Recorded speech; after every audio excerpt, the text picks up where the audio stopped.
살아계신 하나님 아버지, 이 땅에 오신 주님을 감사하고 찬양합니다. 우리 안에 감사와 기쁨이 넘치게 하시고 그것을 삶으로 나타내며 그 주님을 기억하는 우리 모두가 되게 하여 주시옵소서.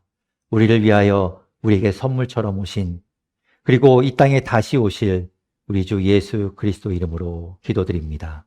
아멘.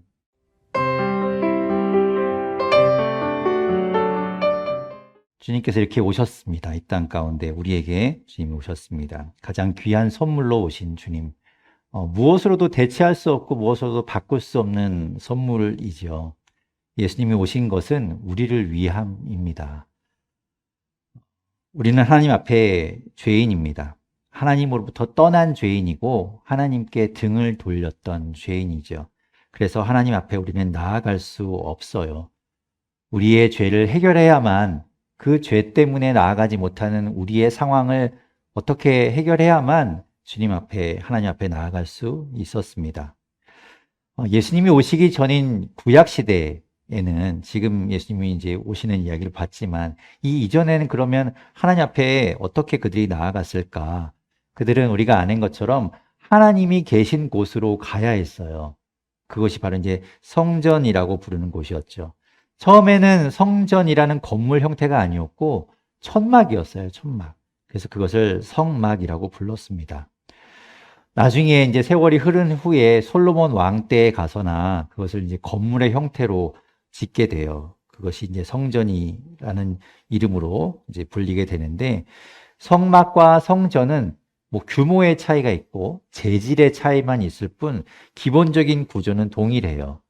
성막은 광야를 떠돌 때 그들의 하나님을 만나는 장소였기 때문에 이동해야 하니까 천막으로 만들 수밖에 없었죠. 그들이 하나님이 약속하신 가나안 땅에 들어가서 살게 되고 그곳에 정착하고 난 후에는 이제 더 이상 이동할 필요가 없었기 때문에 이제 건물의 형태를 지니게 된 겁니다. 성막은 어떻게 생겼는가 하면, 하나님을 만나는 그 장소는 어떻게 생겼는가? 먼저 이렇게 담을 쳐요. 담을 쳐서 다른 지역과, 그러니까 바깥에 있는 구역과 이렇게 경계를 만듭니다. 담을 만들고, 그리고 입구는 하나밖에 없는데 입구가 동쪽으로 향해 있어요. 그 입구를 들어서면 이제 마당이 나오는데, 그 마당 안에는 재물을 죽이는 곳, 그리고 재물을 또 자르는 곳, 그리고 재물을 태우는 곳, 뭐 이런 곳들이 있게 됩니다. 제사는 그 마당에서 이루어져요. 재물을 가지고 들어가서 거기서 이제 죽이고 재물을 태우고 하는 일들은 마당에서 이루어지지요. 그 마당을 지나게 되면 천막이 있는데, 그것이 이제 우리가 부르는 성소라는 천막입니다. 그 성소 안에 들어가면 그곳에 무엇이 있는가 하면, 들어가자마자 오른쪽에는 진설병이라고 부르는 떡, 사실 뭐 떡은 아니죠. 우리가 생각하는 떡하고는 좀 다르죠. 빵의 형태인데, 빵이 이제 놓여져 있는 그 진설병 상이 있고, 왼쪽에는 등잔대를 놓고 거기에 이제 불을 켜두게 됩니다. 그리고 정면에는 지성소라고 부르는 아주 특별한 공간이 있고, 그 앞에 분향단이 있어요. 그래서 분향단에서 계속해서 향을 피워놓게 됩니다. 그 지성소 안에는 함부로 들어갈 수 없어요. 물론 이 성소 안에도 아무나 들어갈 수 없지만, 지성소 안에는 더 특별하게 누구든지 함부로 들어갈 수 없는 공간입니다. 성소라는 말 자체가 한자예요. 거룩한 곳. 지성소는 지극히 거룩한 곳이죠. 대제사장만 1년에 딱 한 번 그 지성소에 들어갈 수 있습니다. 그날이 이제 대속죄일이라고 부르는 유대인의 달력으로 7월 10일이에요. 그날만 대제사장이 지성소에 들어갑니다. 지성소 안에 들어가면 무엇이 있는가? 법궤가 있어요. 언약궤라고도 부르는 상자가 있고, 그 안에는 하나님께서 주신 십계명과 그리고 만나와 그리고 아론의 싹이 난 지팡이가 들어 있습니다. 그리고 그 상자를 덮는 덮개가 있는데, 그 덮개는 두 천사가 마주보는 형태의 모습을 새긴 모양을 만들어 놓은 덮개로 이루어져 있어요. 1년에 한 번 대속죄일에 대제사장이 그곳에 들어가서 하나님을 만나는 거예요. 하나님이 어디에 임하시는가? 그 두 천사가 마주보는 가운데에 하나님께서 임하십니다. 그리고 거기에서 대제사장에게 말씀을 전해 주시는 거예요. 여러분, 제가 이렇게 설명했는데 이렇게 그림이 그려지세요? 예, 그래서 사진을 보면 이렇게 생겼어요. 여기가 입구예요. 담이 쭉 둘러져 있고 입구로 들어가면 여기에서 이제 제사가 행해지게 됩니다. 여기서 이제 제물을 태우게 되고요. 그리고 저 천막 안에 들어가면 예, 보시면 저 천막에 이제 오른쪽에 진설병을 놓는 상이 있고 왼쪽 편에 등잔대가 있죠. 그리고 그 안에 지성소라고 부르는 곳이 있게 되는 거예요. 빛나고 있는 그 자리에 하나님께서 임하셔서 이야기를 하시는 겁니다. 그래서 1년에 단 한 번 대제사장이 그곳에 들어가서 하나님의 말씀을 받아 나오는 거죠. 대제사장이 성소를 지나서 지성소까지 들어가려면 여러 단계를 거쳐야 돼요. 먼저 자신의 죄를 해결해야 됩니다. 우리는 죄가 있기 때문에 하나님 앞에 나아갈 수 없어요. 대제사장이라고 할지라도 자기가 지은 죄가 있기 때문에 그도 인간이기 때문에 자기의 죄의 문제를 먼저 해결해야 됩니다. 그래서 이 앞에 있는 마당에서 제물을 가지고 와서 그 대제사장의 죄를 제물에게 다 넘겨요. 그리고 그 제물을 잡습니다. 그렇게 되면 대제사장의 죄가 죽음으로 다 해결이 되는 거예요. 그렇게 해서 자신의 죄를 다 해결하고 난 다음에 지성소까지 가게 되는 겁니다. 그런데 오늘 우리가 읽은 이 말씀에 보면 예수님이 완전한 대제사장으로 오셨다고 이야기하고 있어요. 예수님은 죄가 없으시기 때문에 대제사장처럼 제물에게 자신의 죄를 넘겨야 할 필요가 없죠. 예수님은 죄가 없으시기에 바로 지성소까지 가실 수가 있는 거예요. 그것을 오늘 11절, 12절에 이야기하고 있는 겁니다. 우리 11절, 12절 같이 한번 읽어볼까요? 자, 함께 읽겠습니다. 시작. 그러나 그리스도께서는 이미 일어난 좋은 일을 주관하시는 대제사장으로 오셔서 손으로 만들지 않은 장막, 다시 말하면 이 피조물에 속하지 않은 더 크고 더 완전한 장막을 통과하여 단 한 번의 지성소에 들어가셨습니다. 그는 염소나 송아지의 피로서가 아니라 자기의 피로서 우리에게 영원한 구원을 이루셨습니다. 아멘. 예수님은 그런 여러 가지 복잡한 과정, 그런 절차가 필요 없었죠. 예수님은 그런 어려움들을 겪지 않고 바로 하나님 앞으로 통과해서 가셨습니다. 그렇게 예수님이 길을 내신 거예요. 아까 그림에서 보았듯이 성소에 들어갈 때, 그리고 지성소에 들어갈 때 무엇이 있었는가 하면 가림막이 있습니다. 그 안에 보일 수 없도록, 그리고 그 안을 이렇게 구분 짓고 그 안에 함부로 들어가지 못하도록 가림막을 만들어 놨어요.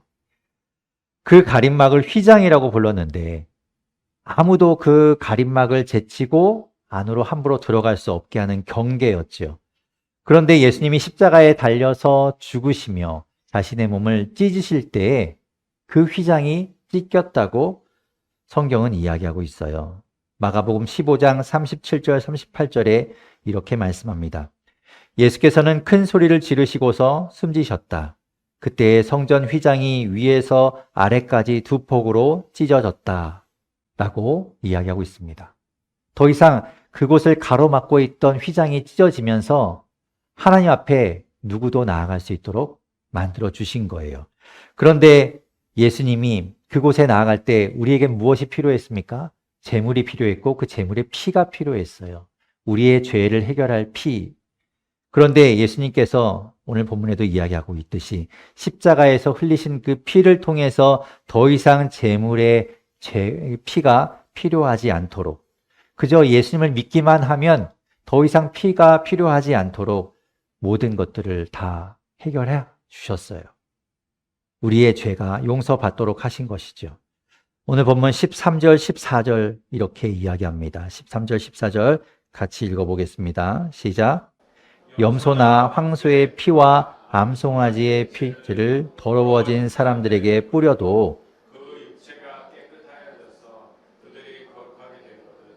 하물며 영원한 생명을 입어 자기 몸을 흠없는 제물로 삼아 하나님께 바치신 그리스도의 피야말로 더욱더 우리들의 양심을 깨끗하게 해서